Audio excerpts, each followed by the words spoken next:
part of the Press Play Podcast Network. Look up in the sky. It's a bird. It's a plane.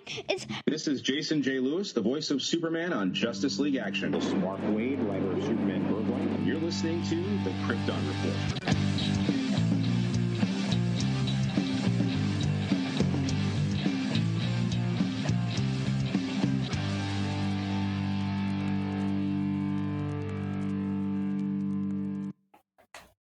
Welcome to the Krypton Report podcast. I'm your host, Tyler, the Superman of Blue, and with me, as always, is Superman Red, Mr. James Cole. Welcome, sir. Hey. The man of steel himself, drinking his morning coffee, because we're actually getting recorded in the morning instead of late at night, which is nice. But we got our little special guest here, the Superman of Black, Mr. Solomon Patrick. What's up, dude? What's up, guys? So this is kind does he have an intro music like John Cena? Yeah. Dun, dun, dun, dun. He's like, you can see me. But what's funny about this episode is it's kind of an extension episode that we rolled into actually being an episode, because if anyone listened to our live episode we got hit with all kinds of technical problems. And, James and I have been doing some troubleshooting. Sucks. We've been doing some troubleshooting and talking, and we discovered that James's router is a lot older than he thought it was. So it's very probable that it could just be a router issue. So, technology, we're trying to figure it out. And sometimes it drops out a lot. Well, like recording on the internet here, what's funny is I notice sometimes I have my settings. I never really change my settings on my microphone. And sometimes I'll have a really strong signal on my microphone. And I'm watching like the waves right now as we're recording. And it's like really powerful. So I'm like, wow, this is gonna be really interesting when I go to like try to tweak it and post and everything. But I say Tyler got to turn himself way down. Yeah, it's just turn weird. James It's just weird. way up. It's just weird sometimes. Like sometimes I'll think I'm really loud when we're recording here, and then when I go to edit, like I'm lower and you're louder. I don't know. Internet. Oh, mysteries. interesting. The mysteries of the internet. But hey, let's get into some conversation. The Sound internet, editing, huh? The internet sometimes sucks. Yeah, sometimes. Because sometimes it lies on Google. So they just had like think if you like your shirt seem like if the Kraken's real. Oh. Yeah. Solomon, I'm trying to teach Solomon about fake news and how people will just make stuff up, and how to, if you find like a video on YouTube, how to discern if it's fan made or legit. We've been working on that because they'll see like, oh, look at this movie. I'm like, buddy, that's fan made. So we're working on understanding that. But McFarlane, okay, our good buddy Mr. Todd, just really had a weekend showcase, and each day was kind of like a different properties of McFarlane, and it was cool. It was really cool. I'm not gonna lie. Last day was 3 days, so the last day, and it wasn't the weekend. That's what's funny. It was just like during the week. The last day was DC. We got to look at a new, and I believe it's Tim Drake Robin. Yes, it's Tim Drake. And it's like the best looking Tim Drake Robin. Yeah, it's awesome to see Tim getting some love. It's got his classic costume. His original. His original costume, the bow staff.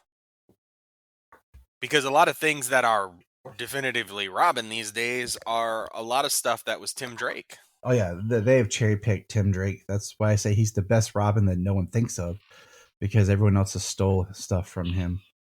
Looking at you, animated series, Dick Grayson. There was a recent issue with him in it. I'm trying to remember which one I read it, but it was talking about Tim Drake and like how he's the best detective, but he may not be the strongest fighter of the family. Oh yeah, that totally makes sense. And yeah, and he got stomped on real quick. It was by another member of the Bat family. Now that's why it's frustrating to not being able to remember what issue it was from.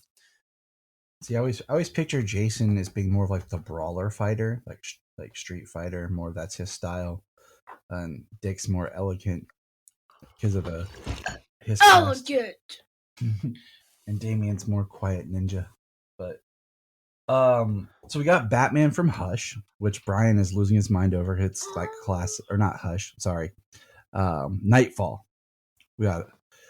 And it's, blue and gray. And Brian, that was right after the O'Neill run and stuff, wasn't it? Yeah, shortly after. So Brian's losing his mind over that figure.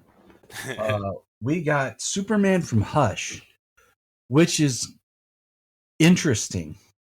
Yeah. Because they did do that other Superman Hush figure where it was like Superman from Hush, but it was when he was controlled by Ivy. So it had like the ivy around him and his eyes were, I think, red. They're already one So red. now we're getting this new Superman from Hush, which looks good. Don't get me wrong, like it looks good. I just would really like for another Superman figure, like it to be some sort of really like iconic, like Kingdom Come Superman, because we've got Kingdom Come Batman, or if it was a Superman based off a TV series that they haven't done, like a Tyler Hoechlin. I need to get my figures out of boxes so that way I know like which ones I have. So because I know if I buy anything new, it's good, but if I try to get anything that I come across, I'm like, wait, do I have that one or not? But it'd be cool. This have this Jim Lee Superman. Yep. See, the only Superman figure that I'm really mad I didn't buy. Like I have a list. There's only like 3 I don't have right now. Was they had that other Hush I found open at a comic book store, and it was like $15, and I didn't buy it because it was on my list for my birthday, and this was like a week before my birthday, and I was like, I'll buy this, and then someone will get it for me for my birthday. Well, needless to say, I didn't get it for my birthday, or I didn't buy it that day at the shop. So they had two. They had two.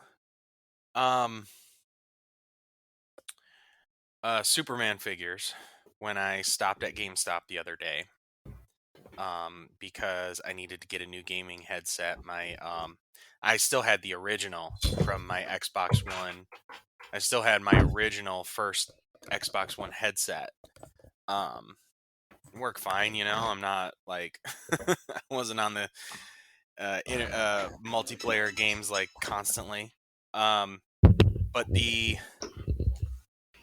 wire got severed, so I had to go to GameStop to pick up a new headset. And I was looking around, of course, checked out the McFarlane figures and everything. And they're $25 at GameStop. Sometimes, a little more expensive than at the your common like Target or Walmart or something. They're usually $20 over there, unless they're part of a build-a-figure set. Yep. Then they charge you that extra $5 for that one piece. Yep. So that way, after you buy them all, you've still paid for that final figure. Yep. But they had the Blackest Night Superman. I need that one. So I'm considering swinging back by to picking it up. I didn't grab it. And what kind of frustrated me, though, was they had John Kent on clearance. Well, they're $25. Well, the clearance price was like $23.17. That's stupid. If it's clearance, it's got to be a good significant. Like Walmart does that. They'll be like, it'll be like $2.99 clearance, $2.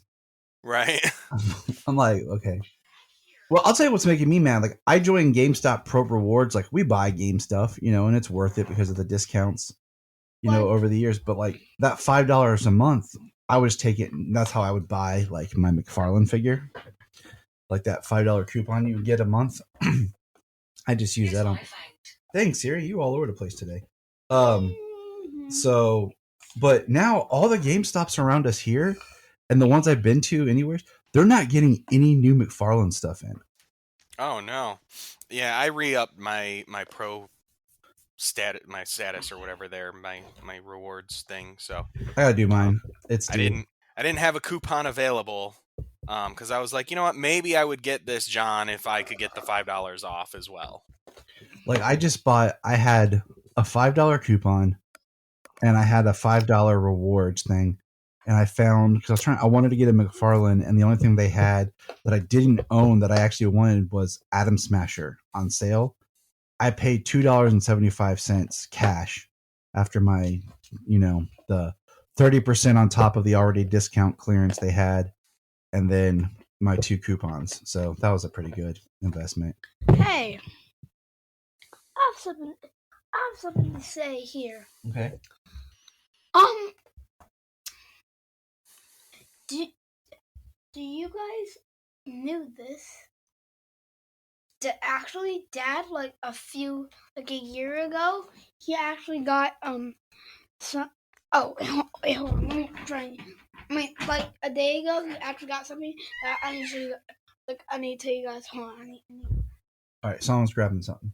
But so the next big thing with McFarlane was, as far as figure wise, they released Steel. A picture, Steel is coming, and this Steel looks amazing. Yeah.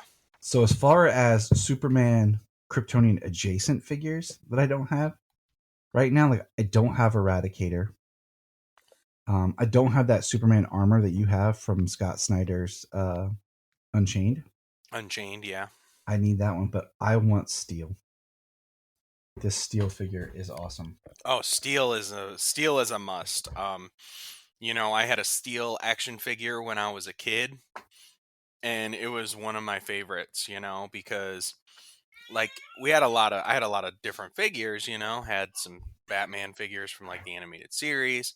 Mm-hmm. Bane was one of my favorites. The Batman and Robin Bane figure that It was I a great- had. It was a great figure. And I that Bane was always fighting my Steel, because the Superman figures I always got were like the different ones, like the non-opposable ones, things like that. Yep. Superman was not as easy to find then. Nope. And so like I know like a Superman figure I had was one you could like put on the tip of your finger or something, and it would stand there, it would balance. So that was my Superman that would fly. Nice. That was what it's supposed to look like. Looked like he was flying. So he come flying in and punch people and stuff. I have something to say here. Dad got me this. Yes. Solomon's excited. We got. Hey, let me tell him. Tell him real quick, okay? I got this game that is called Halo 3. Ooh, nice. It's my first Xbox game. Awesome. And it's an Xbox 360 game. 360. Ooh, nice. I have one of those here. I think the power supply went bad on it. We got a Xbox One, and being backwards compatible, and I got that game for him to try. Why does it say Xbox 36? 360. 360. Right. Don't worry about it right now. So McFarlane also released images of the Batmobile. So it's the Keaton Batmobile from The Flash. They released an image of basically the statues, the 12-inch statues of Keaton Batman and The Flash, and they both look awesome. Statues usually are like $30-some or more, and I like them. But man, I really want to see if they're going to release like the Keaton figure for The Flash. That's what I was hoping to see, was more of the figures for the Flash movie. Yeah. The statues end up being a little more expensive because they're a little bigger. They have more design on them. Yeah, because I mean, they're not opposable. Like, they're just, a nice mold. They're sculpted, yeah. I wanted to get one that I think GameStop had for the longest time of the Batman. So that was cool. I wanted to get, but I ended up not getting it. So I must say that the Flash looks cooler in figure form than in a statue Mhm. than most of the movies and things that we've seen. Most of the images from the movie. Yeah. They've not picked the most flattering images or angles to use in the marketing, though. No, they haven't. They haven't at all. It's just like the one image they released of the figure of the Flash was not a good one. Yeah. And then I think we mentioned on a previous episode that they were releasing the Project Superman figure from, what do you call it? Flashpoint. Mm-hmm. Yeah. Yeah, I want to get that Superman as well. So I mean, Marvel needs to slow its roll down. Okay, it felt like there was a time where they weren't really releasing anything I really wanted, and now they're just like, bam, bam, bam, bam, bam, bam, and I'm like, They're I'm dead. releasing a new line every quarter. Well, now not even that. Like they're not even doing every quarter. They're like doing it every like month. And before they released something and like you could go and pre-order it or whatever, and it was coming like in a month or two. Now they're like releasing it and it comes out like the next week. I'm just like, slow down, Todd. Right? Like I don't make that much, man. If I Not ordered enough every to keep up with you. if I ordered every figure that I was interested in, like the month of March and beginning of April, I would be completely broke because they're like releasing so much over. Who needs to pay bills this month? Yeah, just reassess like what's important. That- Solomon doesn't need to eat. Right? Like every. Hey guys, let me tell you this. Growing boys don't need food. Every Friday and every weekend of this month, there's a movie coming out. Yes, there is. But there's actually 2 movies next week. I can't. It's like 64 million years ago. 65. 65. Dang it, Solomon. It's okay. All right. So I thought it was. the last thing we're gonna say is 64. Solomon and Jania. Superherostuff.com is having a sale, and I just ordered them both a Flash shirt. So they have a Flash shirt for when the movie comes out. So we're all gonna have our Flash logo shirts as a family. It's gonna be awesome. And then speaking of the Flash movie, they released one new image of Supergirl. Supergirl that we're looking at right now. And it's her kind of doing the stereotypical like in the sun pose, but she's on the roof of Wayne Manor. And in the trailer, we kind of get this shot from behind, and we kind of see a shot of her feet. But it's her from the front, and Barry 2, as I'm calling him right now, is behind her, and it's a really cool shot. It's from like a TV spot or trailer edit that was released, and it's the first like really good kind of. We see her full costume, and we see how kind of certain things work on her costume, how the blue runs on the sides and down. Yeah, what I really like about the image is the full body floating look because of all of the shit that people were giving her costume in the behind the scenes shot. Yeah. So like they have the behind the scenes shot of her being suspended like she's floating, and now what it looks like in the movie, and it's like it looks absolutely fantastic in the movie. She looks awesome as Supergirl and the suit looks great. But people complaining about the suit and the behind the scenes photos is ridiculous. Oh, I know. The only thing that I may have done a little different with her suit is where you have like those blue like line things. I may have made those red just to move color around. But that's about it. But it's not a big deal, honestly. It's really not. I have something to say. What's up? About the Flash movie, there is a link about this, guys. Spoiler alert.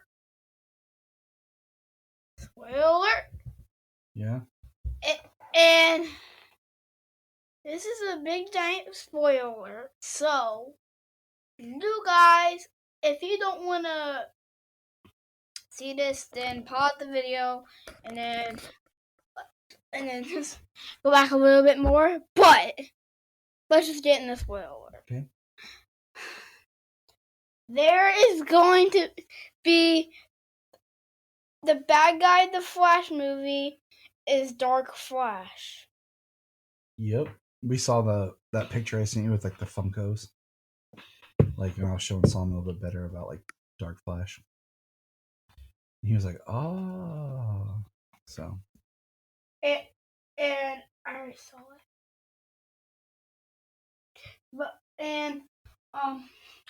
Dark Flash looks crazy insane. It does. Insane. Like looks like. Now, I can't wait to see what the Dark Flash actually looks like, because the only vision that the only bit of the Dark Flash that we've seen that I've seen is the Funko Pop. Yep, I've seen the Funko And Pop. they're very, Funko Pops. They're really cool and they can be pretty accurate, but it's quite different than actually seeing a person on screen in a live action form. Yep. So Very different. The Funko Pop, or I've seen like the Spin Master toy, like just the cardboard, like on the back of like a toy for Dark Flash. So, and then the last little bit of tidbit of news is Clancy Brown will star as Salvatore Maroni in HBO's Max's The Penguin series, which we love Clancy Brown. So that is his third DC character, right? 3. Lex Luthor Yeah. Then he was General Eiling in the on Flash. Yep. And So- now Maroni. Maroni. Yeah, I suppose. 3. Yeah. But, okay, so now we're going to segue over to why Solomon's here to hang out with us. We're going to kick off this conversation about Legion, Season 2, Episode 1. that's what I'm talking about. Now, let me pull up my my notes here. So I took some notes. Pulling them up here. Ta-da. Okay. So Season 2, Man from the Edge, Part 1, was on September 9th. Or, yeah, September 22nd, 07. Now, before going into this, what knowledge did you have about Season 2 at all, James? Had you seen anything from Season 2? I have not.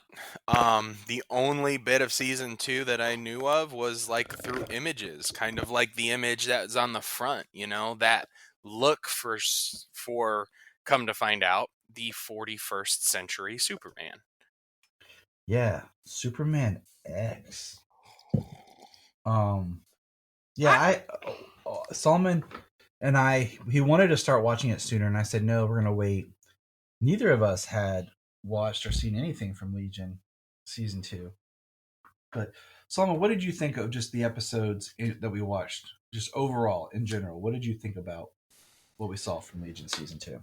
From Season 2? Yeah. I think it was a great story. It was awesome. I love how we introduced Excuse me. other Superman from different Superman world. And we still need a Superman from the 31st century. Yeah. Right? Yeah. I do. I don't think.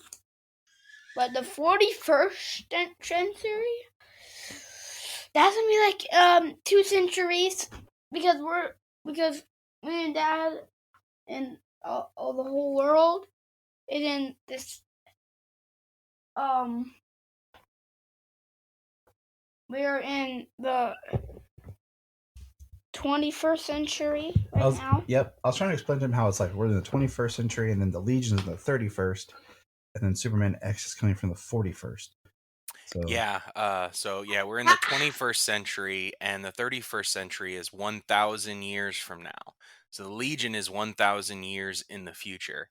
And then the 41st century where Superman X is from is another 1,000 years. So he's 2,000 years from us. Wow. yeah. And I think, how about the 51st century? But we don't have anything right there from that. I hope we do. So when it starts, okay, we see Brainiac basically dying and Superman, he's crying and all this. Yeah. Then we learn it's just basically a training simulation. Yeah. And when he does that, he comes out and we see that everyone in the Legion has aged up. There's been significant, like, the Legion looked like they were all kind of like teens, even kids looking in the first season. Because, Superman was more Superboy, but they couldn't say Superboy because of legal reasons in the first season. But now they're all adults. They all look, they got facial hair, hard, weary, traveled souls. And we get this. Everyone is older. And they're talking about someone not being there, and a portal opens, and Superman X walks in and says, "I'm Superman." And then the intro starts. And the intro has like a new remix. It's a little bit deeper. It's like with a little bit more bass to it.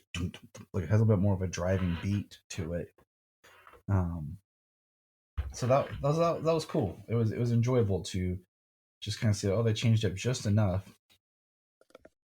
And so I like that we got to see Chameleon Boy.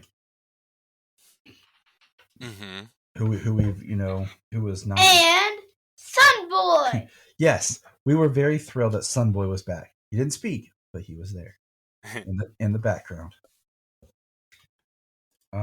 Which he was in the movie. But we find out that 44 trillion lives are in jeopardy. And it's referred to, that's an entire galaxy. And I'm just like, wow. And one thing I've realized in this Legion series is, like, in Smallville, if you remember right, their Legionnaire rings worked as both like flight rings, communicators, and time travel devices. But in this, their Legion rings don't do that. They have to have some sort of other tech to time travel. Yeah, they need time bubbles. So they have time bubbles, and then we have, Superman X here. And I'm trying to remember what he calls it because it's later in my notes. But so he basically needs their help to go into his world. And oh yeah, the warp thing. yeah. They called it a warp something. But or we a time warp. Yeah. I have Something it like labeled. that. Warp key. There it is. Warp key. There you go. So in his time, he's fighting a battle with Imperiex. And Imperiex looks like a cross between like Darkseid, the Anti-Monitor, and Bane from The Batman. And we see that Superman, somewhat unrecognizable, of the only bit of him I've seen in the comics. Yeah, like I thought he was in the comics, but then I'm like, do I remember him? Oh no, he's absolutely in the comics. I know that Imperiex is a character, a cosmic level threat, or something like that. But the only experience I've ever had with him is in my Superman Doomsday Omnibus. He is in one of the stories where they use Doomsday to fight Imperiex. So we learned that there was no Superman at that time period, which I think is very interesting. And that through the Legion's records, that a sample of hair was retrieved, and they basically cloned Superman. The machine, the K3NT, which is a robot that has like a male and female kind of face, which is kind of like the Kents, raised Superman X. But what they do is they use kryptonite in his DNA so that he would not be affected by kryptonite. So his eyes are green, which I think is pretty awesome and can make him a really deadly.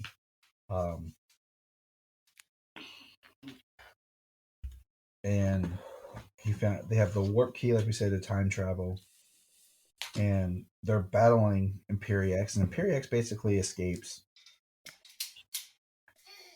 and he escapes to the 31st century, and then starts causing cataclysmic antimatter waves.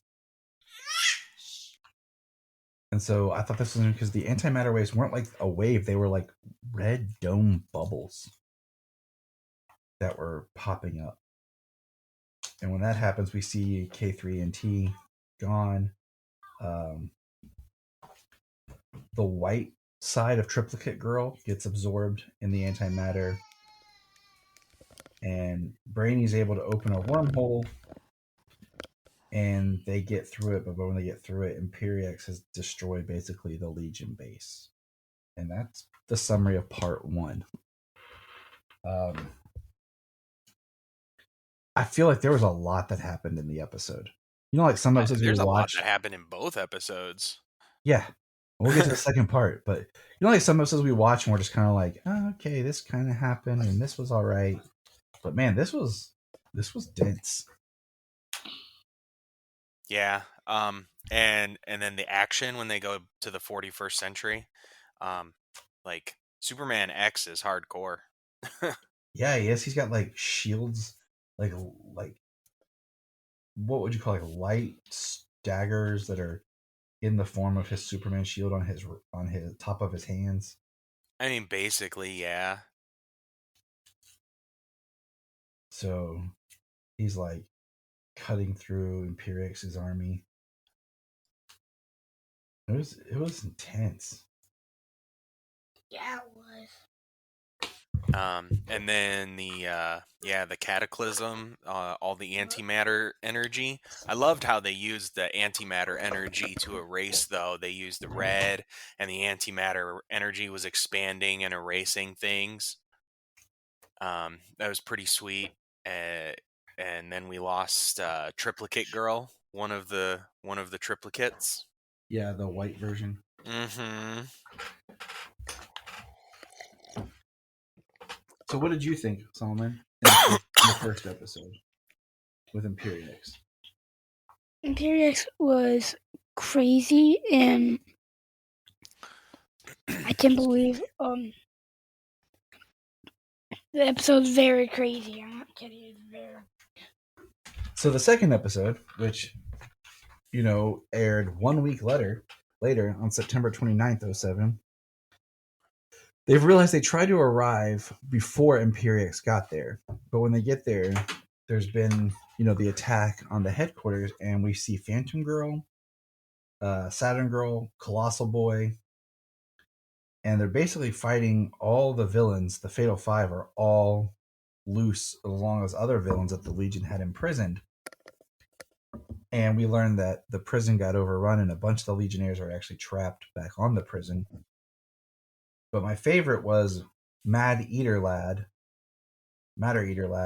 shows up and basically bites Crimson, Emerald Empress is floating eye. Yeah. And basically renders her powerless. And they use a time bubble and they pull out regular Superman, who is now Superman. Yes, he is. Which I think is kind of interesting when you think about, like, they're all growing up in real time, and they have the ability to pull Superman from any time. So they do pull him when he's more seasoned of a hero instead of pulling. Get it? Season? Superman for all seasons. Yeah.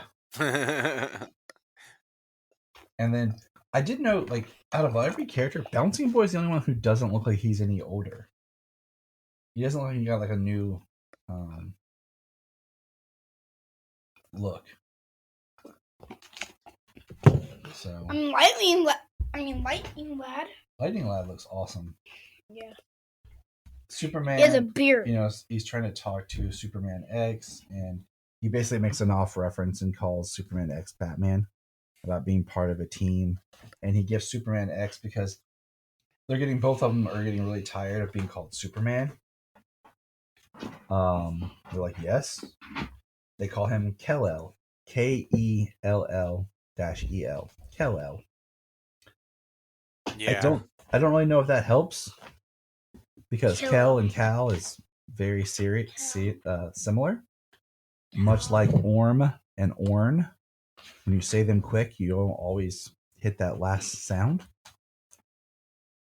long enough or hard enough, so it gets blended. Am I right or am I right? You're right. Kal-El. So I think Hello. SX might have been better, but that also sounds like something else, so that doesn't work either. Yeah, that's probably... It might have been tossed around the writer's room, but they might have been like, nah, that's too easy to mess up. Exactly. There is something going on that we learned, that there is the line that once a Brainiac, always a Brainiac, and that something's happened in the future with Brainiac 5. Because there's a couple lines dropped from Superman X. And we learned the Legion takes their cruiser to follow Imperiex, and the cruiser blows up. But luckily, Chameleon Boy's father is rich, and he borrowed a cruiser ship from him. I thought that was kind of funny. And I asked, does Superman X still need sunlight? Because it feels like he's got these powers, and there's really no yellow sun around at all. So I just kind of feel like he's bouncing around. Well, I think the idea being like they're still on Earth, and Earth does have a yellow sun, even if the sky is kind of covered by smoke and nighttime and things like that, because of all the fires and everything that were going on. He's still in our solar system, so he's getting that yellow solar radiation. Even 1,000 years in the future. That's true. And I think that one thing I thought was really cool about these two episodes was the time in the 41st century, the idea that the Legion inspired the peace and prosperity that was even more widespread, and there was absolute peace. What's the utopia? That's the word I'm looking for. It was absolute utopia, and they weren't prepared for any sort of attack. Yeah. But the idea that the Legion inspired that utopian future. I'm really interested in digging into Imperiex back, and we see that the episode closes out with Superman X coming back and saving everyone from where they were trapped in the prison themselves. And I feel like Superman proper very much could have played a better role in the episode, and I'm curious to see where it'll go from here. So I feel like Superman X did what Superman proper probably should have done when it came to freeing people from the prison. Well, what I like about the things that are going on with that, bringing in Superman Prime, Superman Prime, he inspired Superman X, because Superman X was very hard. He's very cold. Like he's learned from to fight for peace and everything, but it's nearly like fight for peace at all costs. All of the trillions of lives that are at stake are more important than the dozen lives in the prison, the Legionnaires. Yeah, and he comes back with his excuse of your plan for superior numbers fighting Imperiex, makes some sense. Because I'm passing it off as like, yeah, that might be good because I just got my ass kicked.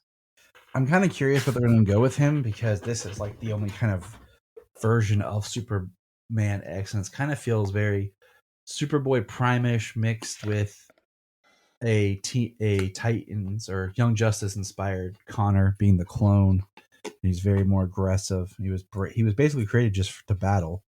So I'm finding this Superman X character interesting. I'm surprised we haven't seen him pop up anywhere else, and it sounds like a really good character. The last part of it is we see that Imperiex himself goes to the planet of the Dominators and is getting the Dominators to join him on his quest of destruction. So that is where we end the episode. What else are you? Yes, sir. What are you looking forward to, Solomon, in season 2? Because you wanted to keep watching. I'm looking forward to meet all of the Legionnaires. I think all the Legionnaires are gonna team up, and I think Saturn Girl is gonna die. I think all the Legionnaires are gonna team up and fight Imperiac at the last episode. Could be. So that is Legion season 2, episode 1 and 2. We're making our way through it. That's the series that everyone's kind of forgotten, and so we're kind of touching on it. Well, let me say my goodbyes. All right, what do you want to say goodbye, Solomon? Goodbye, podcast. It's been nice. I hope you find your paradise. And I have to say, okay, Sierra, bye-bye. All right, so that's Solomon signing off. All right, buddy. Thanks for joining us. Goodbye, podcast. Superboy Goodbye, Prime. podcast. Goodbye, podcast. Hey, if you want, we can record that later. We can make that something. All right, so now we're going to switch over. Oh. The other day, I was kind of just goofing. I was posting something that I usually post online, and that's just like, whatever. And I posted something that was just all the pictures of live action Zods, right? And man, did it spark a debate amongst people about who the best Zod is, or their favorite Zod. And, we've talked little bits here and there. And so the one thing that I hate is when people try to throw in an opinion, but they've never experienced every character. And I say that because I find that I've really come to like the Colin Salmon Zod the best. Okay. From Krypton. Because I feel like he's taking certain elements of the other Zods and blending them into a really strong character that you understand more. And there's a lot of people who are like hating him, but they're like, I've never seen the Krypton version. Well, then you can't comment on it. Like you can't say that he's horrible if you've never actually watched it. So yeah. But my thing is, I like Michael Shannon Zod. There was a strong character, but a lot of people are like, oh, Terrence Stamp is the best, and I'm kind of like, is he the best, or he's just your first in your nostalgic version? Because Terrence Stamp does a great aristocratic, I'm a better than you performance. Like yeah. He's looking, but in all, he's kind of one dimensional in this sense too. Like his kneel before Zod is a great line. But at the same time, like we don't ever get to see him really be menacing. So I think Terrence Stamp does a great job, but he's the first version of Zod. And we've talked about before, like Zod is a great character that they can't ever completely figure out because what he looks like is always changing. His symbol is always changing. Yeah. So, included in this little conversation was the guy who played Zod for like 3 seconds in Supergirl, that Tyler Superman was hallucinating on Supergirl, thinking he was fighting Zod. So he was on there, and of course he really didn't do anything or do much, so it's hard to kind of pinpoint. But there was Kellen Blue, who played the young Zod on Smallville, which he did a great job. Michael Shannon and Terrence Stamp, and then of course Colin Salmon. But I just feel like Colin Salmon was able to blend the aristocratic 1% or more Zod with the fierce sense of duty that Michael Shannon brought as well. Right. So, but who's your favorite Zod, James? Oh man. I mean, I would probably have to say out of my top 3, I'd probably have to go with top 3 out of 4, huh? Salmon, Michael Shannon, and Callum Blue from Smallville. Yeah. Yeah, that's what I. That's. I mean, that's probably what I would have to pick out of these. I don't blame you. Like I think there's arguments. Like I understand people's love for Terrence Stamp, but at the same time, I'm like, is he really a great Zod, or is it just because you have the nostalgic and he's the first version? You know? Yeah, no, I mean he was fantastic for his time. You know, he was amazing for the movie he was in. He was great. He was menacing. You know, he was scary. Like and Terrence Stamp's voice, like um, he's iconic. You know, Mhm. he's this villain who tried to overthrow an entire planet, and he's trying to do it again on Earth. So But I mean, he would probably be fourth right there. yeah, out of I 4. mean, he's the next one in line. I don't feel we have another live action. There's technically been 5 people, and one of them was just like a cameo. So Exactly. Exactly. But we'll see. It was just an interesting point. Now, before we get into the last part of our episode here, I want to do a quick, just point out a couple of things and discuss. Number one, I got a quick rundown because we know that it's coming. And I wanted to kind of bring this up because next week the episode hits, or the issue hits, and we're going to be covering it. But I also wanted to say this is just a brief summary on Electric Superman. And we bring that up because John Kent's supposed to be getting some electrical powers and kind of go into that. This is a quick conversation. Now, if you want to do a deeper information, our friend over at Digging for Kryptonite, Anthony, his podcast right now is doing Electric Superman. They just dropped their first episode on Electric Superman as they're going issue by issue and everything, and discussing it. And I will be on an upcoming episode on Electric Superman, so look for that here in the next few weeks. Ooh, excellent. So I just kind of wanted to kind of give our listeners like an idea of this whole Superman electricity thing, because we're going to be digging into John Kent as he goes into electric I mean, territory. it's kind of part of our shtick. Yeah. So it is. That's the episode I'm going to be on. So Electric Superman, which is funny because he often gets back to being referred to as Blue Superman, but he technically wasn't Blue Superman until Red showed up. He was just Superman.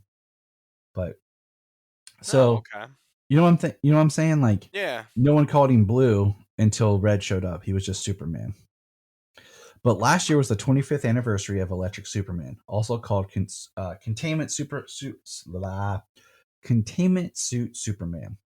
The suit was created by Emil Hamilton, and the blue and white containment suit was created when Superman's body began to transform into unstable blue energy. This costume was later given to a librarian at the Smallville Public Library after she gained similar powers. That's another story for another day. Livewire has also been given the containment suit. The costume is sometimes seen on display in the Fortress of Solitude. Superman 123 made history when a change that was absolutely shocking. Literally, the Man of Steel became the Man of Energy, receiving a complete overhaul of his superpowers, as well as a brand new costume. Now, this is just me, and we'll get here on our thoughts just kind of briefly. We won't. But the new energy-based powers were sentient energy, size and density control, appearance alterations, spectral vision, which would later just be a regular power, magnetism, energy absorption, projection, conversion, electronic interference, zapping, teleporting as styles of travel, and Superman was a second identity where Clark was human when he wasn't energy. At the time, editor Joey Cavallari said, all his traditional powers are gone. Instead of the living solar battery he's always been, Superman is now an energy being. Superman doesn't exactly fly anymore. He zaps from place to place like a bolt of lightning. Dan Jurgens reinforced the significance of the change. Superman's new powers are very drastic, changes from the powers he previously had. For example, though bullets would bounce off him in the past, now they pass right through him. The new powers fully developed in Superman 123 by Dan Jurgens and Ron Frenz and Joseph Rubinstein. Not only did Superman have new powers, but he also had a new costume, a new symbol. The landmark issued featuring a new Superman logo also features a special glow-in-the-dark cover on thick black paper.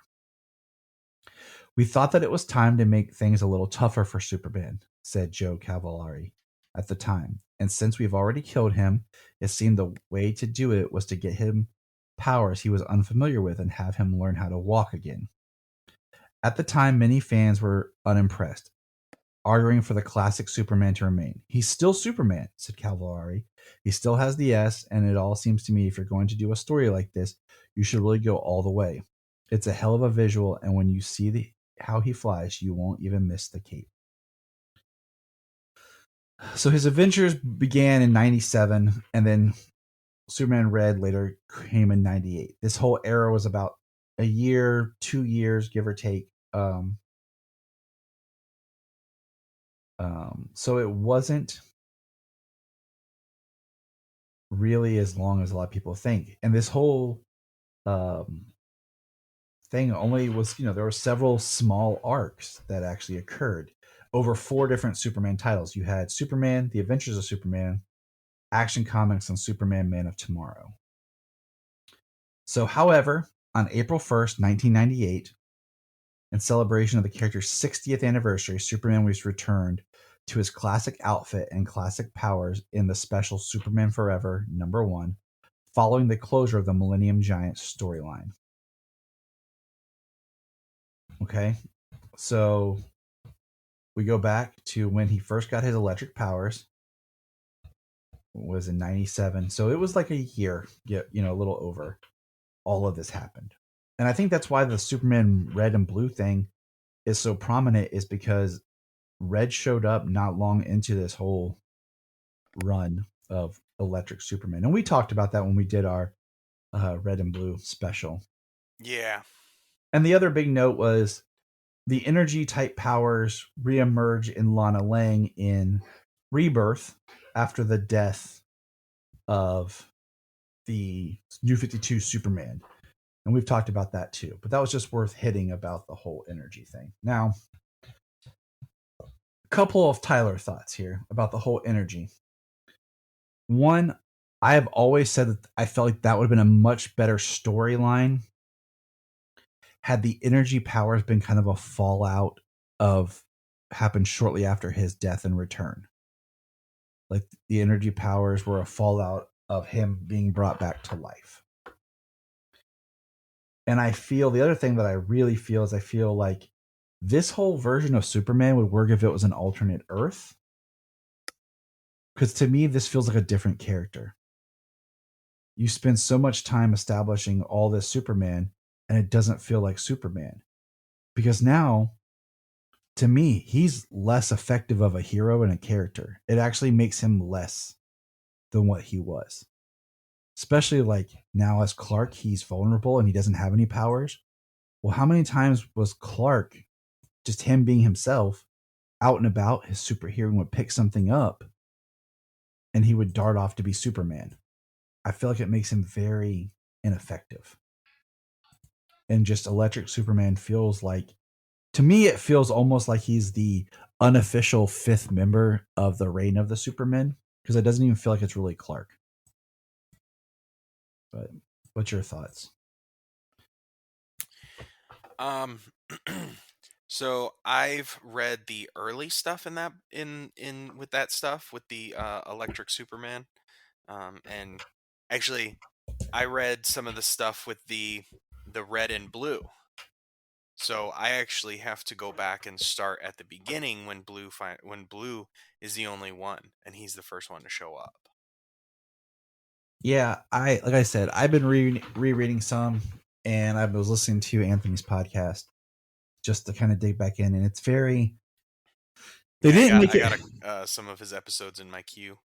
They didn't make it very clear on how he transformed, like what caused him to become electric. The powers that shift. It's very Well, and then what's throwaway the line with Scorn, the character of Scorn. It's the red and blue makes a lot more sense and how that came to be. But I feel like just energy powers just feels very blah to me. It feels like, oh, he's like Black Lightning or Lightning Lad or well, he looked awesome.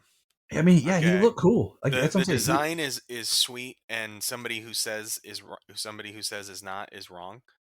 Yeah, But sure. we usually don't talk like that, but I just had to put it out there that way. Yeah, the design is really cool. That was kind of like that was what was going on in the comics when I got kind of into comics. So that version of Superman was like some of my early looking Superman designs, and I was like, oh, that's so awesome. That I mean, You know, so the- it's actually the- really funny how we've lined up like this Superman red and Superman blue, because I thought that was so damn cool. I think he looks cool. You know what I'm saying? But it's just like basically feeling like it just dwindles him down to being like energy and electric. Just feels kind of like cheap to me. Like, oh, Right. electricity. Well, I mean, trying something different with them, I don't really blame them for doing that, you know, not at all. But also, like, they've done that to Superman as a different character in future versions, Yeah. like Superman 1,000,000 and stuff. But it's not Clark though. Right? I've never read 1,000,000. So I have not read. I started reading the Grant Morrison stuff there, but And then- that and then was a realized- while ago when things were a little more incomplete on DC Universe. So I have to get back to it and see. I got you. But I just wanted to kind of do that real quick to, for any of our listeners here to just kind of get the idea of where electric comes from and what it is, because I'm curious because it doesn't seem, it's not like it's something in Kryptonian DNA where they're evolving into it. It was kind of the way it was in the original Electric Blue was like a forced DNA change by Scorn. So I'm kind of curious where and how John is going to develop these electric powers and what they're going to do, because in some ways I think it's cool, or in some ways I kind of wish it was Connor that was getting the electric powers, so that like you have this kind of version of electric Superman existing in the super family instead of it being John who's been carving out his own identity right now, and how Connor's kind of just reemerged, and with Connor being the clone and everything, it seems like that story could be there so that you have this representation and there's different in his dynamic as part of the super family. But Right. Well, we're talking about 1052 next time, aren't we? no, we can do it right now. That's what I was thinking we could do right now if you want to. Yeah, I think I could swing that. All right. So the last part is we were kind of judging by time just because of some things, but now we're going to talk about Superman family. We're going to bust into Action Comics 1052. So, anyways, am I gonna hold off until we get there? Just Go the for it. idea of more members of the super family. I'm gonna jump to the final story first, talking about Power Girl. Yeah. Where in Power Girl, because Power Girl now has psychic abilities from the Lazarus Reigns. Yep. And that's part of like how things have changed in the DC universe. And I haven't completed it yet. It's, I'm reading it as it comes out on DC Universe. As you should, Ultra. because it's, to me, these Lazarus Pit Well, I love stories and Ultra. stuff. These Lazarus Pit stories aren't something that I'm like, oh my god, I have to go buy or I have to read now. Like I must know, because I feel like there's a point to them, but at the same time, Well, that's also why I bought Ultra. Is like I want to read it, but I paid for it. It's coming. It's only a month. Like I breathe and you're good. Like just wait a minute and you can get it. Yeah, because I mean, by the time like life happens sometimes, and we've talked about before, you and I have gotten backed up on books to review to where it's like, oh, a month behind. Yeah, we're doing that anyways. Yeah, we're doing that anyways. Anyway, so in this story, Power Girl, she has her psychic powers, and I'm still unclear, I think, as to who she's really who she's working with here. Yeah, it's interesting. But Kara shows up, and Kara can't seem to like put words together. Um, she speaks, and it comes out gibberish, and so Power Girl goes into her head.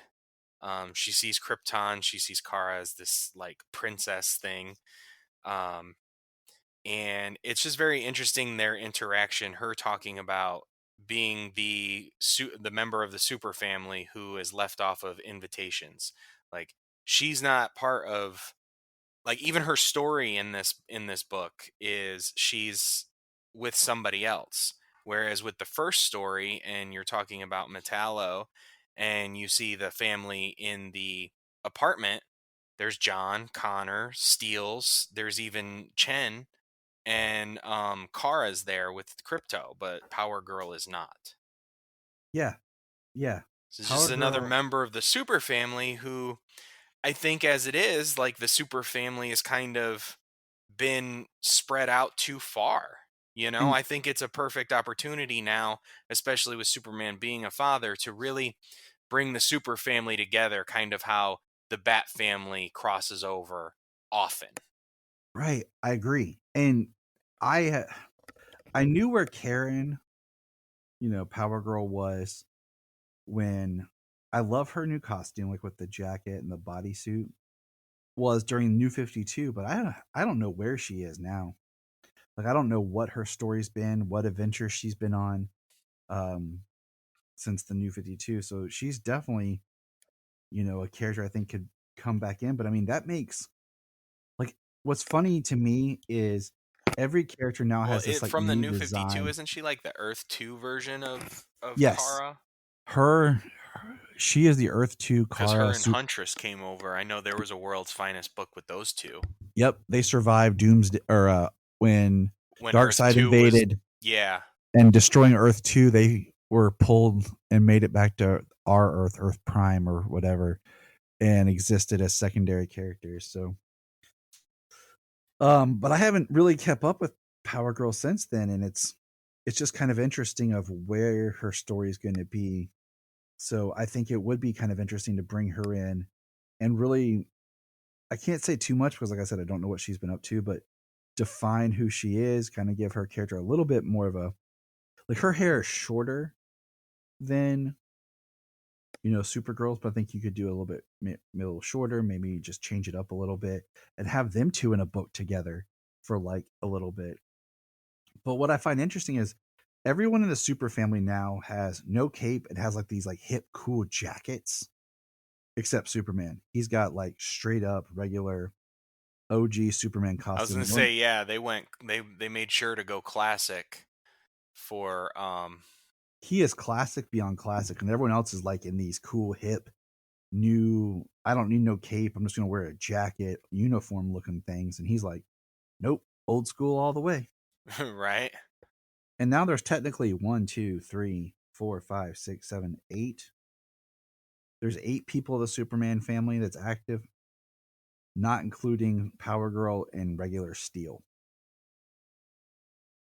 So that's just, it's interesting. Yeah, I am really loving Action being this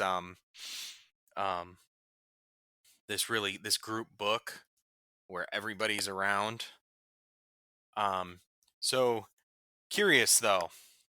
We're talking about this. We know that Metallo is fighting. So we go back Yes. to the beginning. So we Yeah, got Connor, who has been beaten down by Metallo, and Superman showing up to help him. And then Steel and Natasha show up, and they're fighting Metallo. Metallo looks awesome now. Like his Terminator, his machine form, yeah, looks really cool. They've gotten pretty wild over the years, but now it looks kind of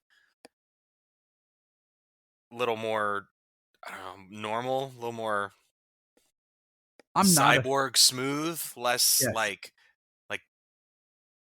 robotic shapeshifter thing, you know, like he's been at times. Like the New 52 version was a little too much, and then the original version that Jeff Johns kind of reused, where it's like orange and green suit in his Secret Origin, I've never liked. But this looks like good Metallo. Yeah, That probably just stems from our love of the animated series. probably, yeah. Well, Superman, he freezes him, sends him out into space. Then we're back in the apartment, the Super family. Oh, can we say how awesome that was? How he just like grabbed him, froze him, pushed him into space, and just let him go. Right? Yeah, that was awesome. Well, because he knows he's gonna survive that. Like, it's really nice. It's really nice to see people thinking about that. You know, kind of like them like having that idea of throwing a person into the sun. You can open that. And but being able to throw him out into space, so at least he's non-threatening for the time being. That's what I always said when Superman fought Doomsday. Should just uppercutted him, threw him into space, like he was doing in BVS till the U.S. shot him. Just throw him into space and just let him float away. But anyways, back to the book. Yeah, so we get a little background on John as they're telling like the kids and stuff. There's the news. They don't know what happened. Like nobody saw John Corbin, except for Connor and Superman and Natalie and Steel. But you know, they're putting the kids to bed. The new twins from War World, who are the new members of the Super family. And then we've got like a flashback told through photo images, which is really cool.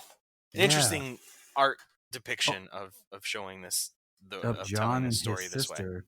And it's just really hitting at stronger why John wants to defend his sister. Yeah. So sorry, baby giving me something. Just some of the bad things that John and his sister experienced when they were kids. John starts getting spoken to by Tracy, his sister. I like how he's able to kind of break the ice as he's floating through space and, you know, able to communicate with her. I'm sure this is more like radio, less vocal. Yes. There's more something like implanted in his head or something. Yep.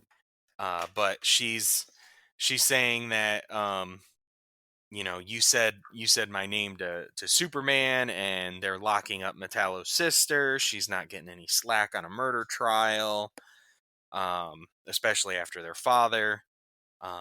Like blaming everything on Superman, like actually making Superman out to be like a really bad person, a really bad guy in this. And then we get them talking about it, and he says they heard him say Lex, and he says that he looked to the prison to find Lex, and Lex was sitting in prison reading. Like Lex was not the person talking to Metallo. So we find out here that that Metallo is being used and manipulated by somebody. Yep. And it's not Lex, because we thought it was Lex because of the things that we've seen and read up to this point. Which is kind of confusing as to why Lex is in prison. I'm lost at that. Do you know why Lex is in prison? I need to go back a few issues, because, you know, like we've talked about before, like there's just been so much going on trying to keep up with everything. But did he get in prison like during John Kent's run as Superman? Because we know that didn't Lex kill Bendix at the end? I'd have to look back into Son of Kal-El. Because I'm pretty sure, like, I know he was involved in it, yeah. So, but did he get arrested? I don't remember, because I know that John was trying to get him arrested. So I gotta figure it out, because I just feel like I've just been overwhelmed. I know he was talking about, like, you know, even Superman wouldn't come in and do this, you know what I mean? Like confront him face to face. The way that John did, as accusatory as he did. It's kind of like go talk to my lawyers, you know? Yeah. I do want to say, I want to back up just a beat. Well, let's finish up. We see Metallo comes back to Earth, and he runs into a group of basically blue Earthers, who are people who are for Earthlings and hate that aliens on our planet and Warworld is, orbiting our planet. But then what we find out is they reference that Metallo looks and feels more like the Unmade. Yeah, much like how Mongols Unmade. And we see that Metallo takes a bunch of these blue earther people back to a place and makes the comment, I'm going to need a family of my own.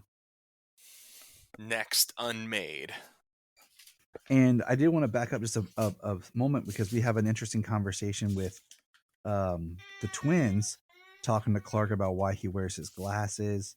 And then he tucks them in and puts them to bed. And we have the conversation of, they're amazing kids and are acclimating to life after Warworld even better than I had hoped.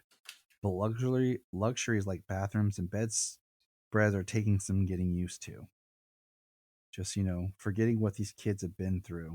And if you look at the girl, she's taking her sheet and she's kind of like wrapped it as like bindings around her wrists. And both of them sleep kind of like they're bound, much like they were when they were on Warworld. Yeah, they've slept their entire lives pretty much on the ground and chained almost. Yes. So subconsciously, that's what they're doing.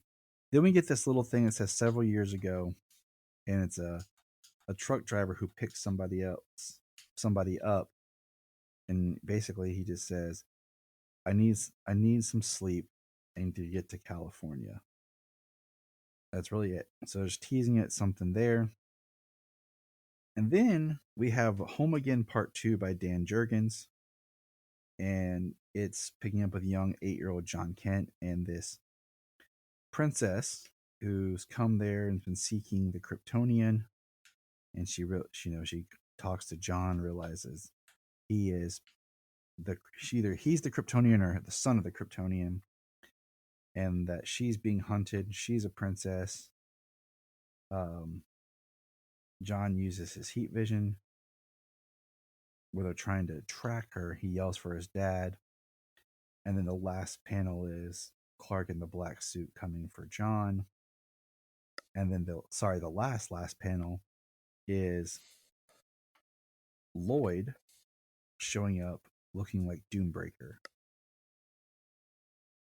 So, because we learned that, So this is a continuation of the Doombreaker story from the 30th anniversary. So I'm like, okay, I still think Doombreaker is kind of a dumb name. I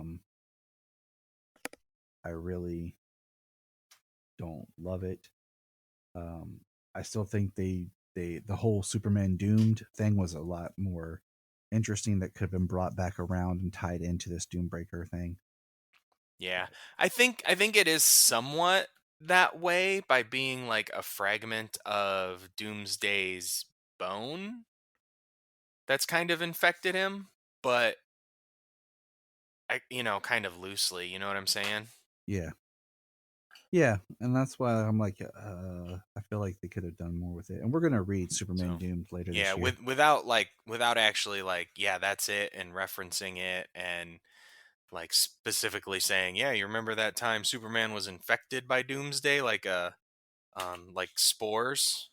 Yeah, because technically that wouldn't like Last of Us.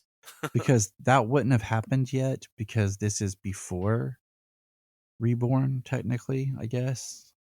So I don't know. It's hard to keep up with. It's in the super. So I think me and you were going to talk about this a little bit at one point, at like what the Infinite Frontier meant and everything. Yeah, so kind of like stories like this, a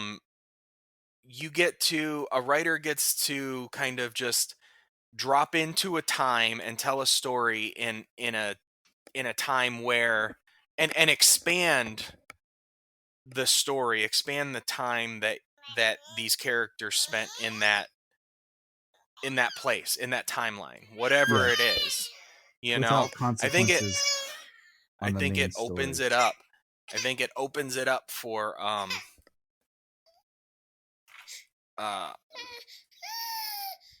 I think it opens it up for stories to be told, interesting things like we could potentially go back to visiting a time that we really enjoyed in comics, but a new writer took over and you know, changed everything. Bendis, you know. Now we've Yeah. got John again as a child. That's kind of why when that second, what was it, Challenge of the Super Sons came out, Yep. why people were loving that, because we had John back as a child again. Yeah, because that's You what know? we really enjoyed, and I want more of the Damien and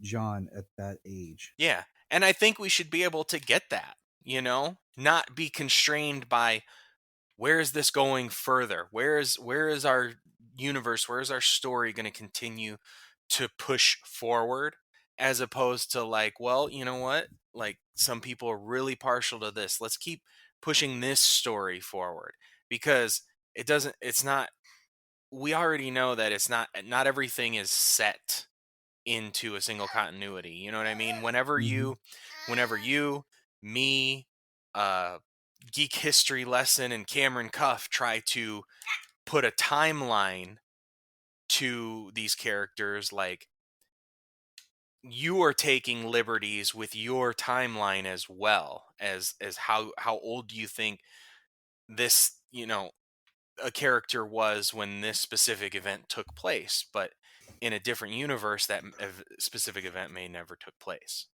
It's true. or happened Yeah. differently. You know, Barbara Gordon being shot by the Joker and paralyzed, Barbara Gordon saving Cassandra from assassinating the Joker and saving Cassandra, her soul, and becoming paralyzed that way.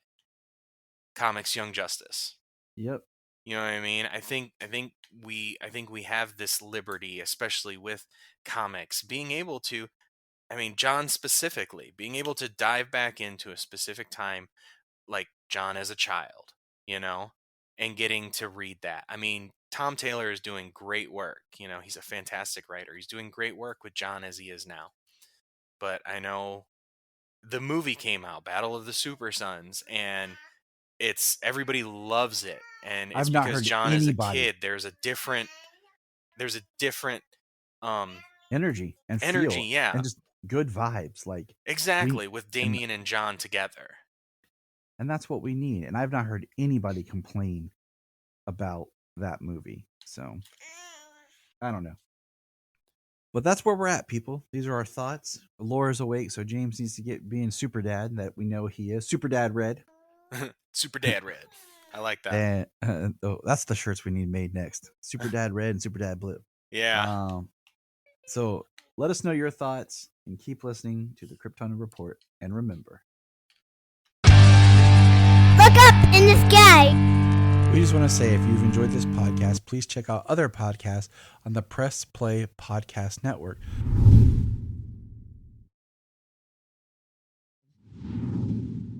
We're going to press pause and hear a few words from our other podcasts on Press Play Podcast Network.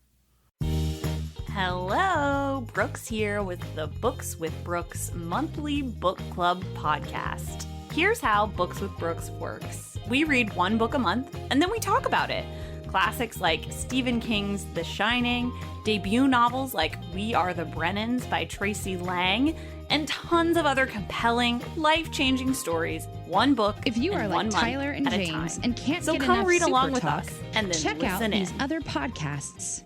Digging for Kryptonite, Supergirl Radio, The Last Sons of Krypton, The Superboy Legacy Podcast, All-Star Superfans, Superman the Animated Podcast, The Aspiring Kryptonians, Always Hold On to Smallville, The Geek of Steel, and Truth, Justice, and Hope. Remember to check out Krypton Report on all social media platforms.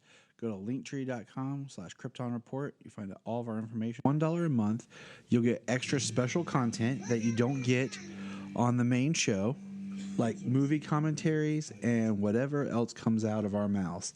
So check it out, patreon.com/Krypton Report. This is Dan Jurgens, and if you want to have a good time, keep listening to the Krypton Report.